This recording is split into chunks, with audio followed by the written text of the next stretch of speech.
Une nouvelle crise secoue le Moyen-Orient et comme toujours, les marchés mondiaux s'agitent. Alors la question que tout le monde se pose est évidente, est-ce que l'économie marocaine va subir un nouveau choc de plein fouet? C'est ce qu'on va décrypter ensemble. Alors, pour y voir plus clair, voici notre plan de route. D'abord, on va essayer de comprendre la nature de ce nouveau choc. Ensuite, on regardera comment les marchés ont réagi, à chaud. Puis, on se posera la question, est-ce qu'on a appris des crises passées, avant de voir si aujourd'hui l'économie marocaine est vraiment plus solide. Et on terminera bien sûr avec la conclusion essentielle. Qu'est-ce qu'on doit en retenir? C'est la grande question.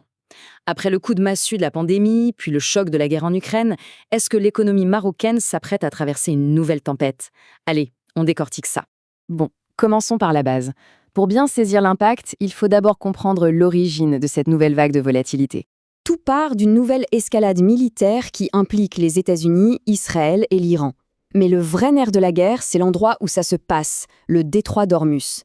Il faut voir ce détroit comme l'autoroute mondiale du pétrole. La simple menace de le fermer suffit à mettre toute l'économie de la planète sous haute tension. Ok, maintenant voyons comment les marchés ont réagi. Face à ce genre de nouvelles, la première réaction est souvent épidermique, quasi instantanée. Regardons les chiffres. À la bourse de Casablanca, la sanction a été immédiate. En l'espace de quelques jours à peine, entre le 27 février et le 3 mars, une chute de 9%. C'est un signal très clair. La peur et l'incertitude ont directement frappé la confiance des investisseurs. Et pendant ce temps-là, de l'autre côté, c'est la mécanique inverse qui s'est enclenchée. Sans surprise, les prix du pétrole ont grimpé de 12%. L'un plonge, l'autre flambe. C'est le reflet classique de la peur sur les marchés de l'énergie. Et attention, ce n'était pas juste une affaire marocaine. Sur la même période, les marchés européens ont eux aussi dévissé de 5%. Ça montre bien que le Maroc a été pris dans une onde de choc qui était en fait mondiale. Alors, est-ce qu'on est face à quelque chose de complètement nouveau? Pas vraiment. Et pour bien comprendre ce qui se passe aujourd'hui, c'est crucial de regarder un peu en arrière, vers les deux dernières grandes secousses, celle du Covid en 2020 et celle de la guerre en Ukraine en 2022. Ce tableau, il est vraiment la clé de tout. Regardez bien. En 2020, juste avant la pandémie, l'économie était plutôt calme, avec une inflation quasi nulle. 2 ans plus tard, en 2022, juste avant le choc ukrainien, c'était tout l'inverse. On était en pleine reprise, presque en surchauffe post-Covid. Autrement dit, chaque crise a frappé le Maroc dans un état économique totalement différent. Et c'est là que ça devient super intéressant. Parce qu'aujourd'hui, le décor n'est plus du tout le même. Les fondamentaux de l'économie marocaine, eux, semblent bien plus costauds. Voyons pourquoi. Voilà le message central. Aujourd'hui, l'économie du pays semble bien mieux armée pour encaisser les coups. Contrairement aux crises précédentes, ses bases sont plus saines, plus solides, plus résilientes.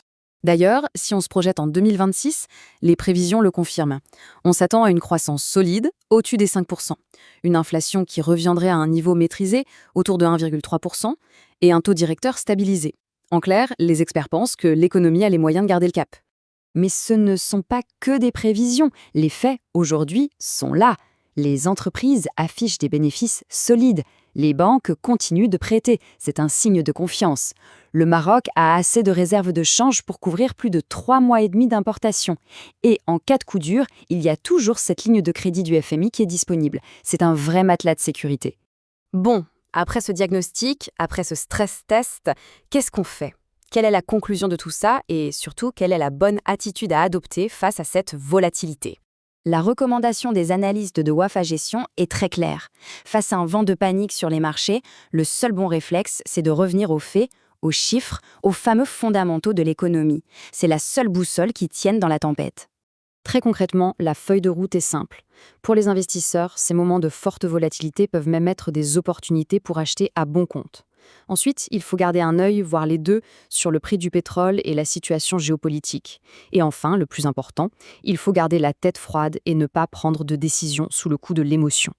Le message final est sans équivoque. Si on se base sur la santé actuelle de l'économie, il n'y a tout simplement aucune raison de céder à la panique et de vendre massivement ses actifs marocains. La structure de l'économie devrait permettre d'absorber ce choc. Et on se quitte sur cette réflexion. Dans un monde qui devient de plus en plus imprévisible, est-ce que la solidité des chiffres, des fondamentaux, sera toujours suffisante pour nous guider? La question, elle, reste ouverte. Merci d'avoir suivi ce décryptage.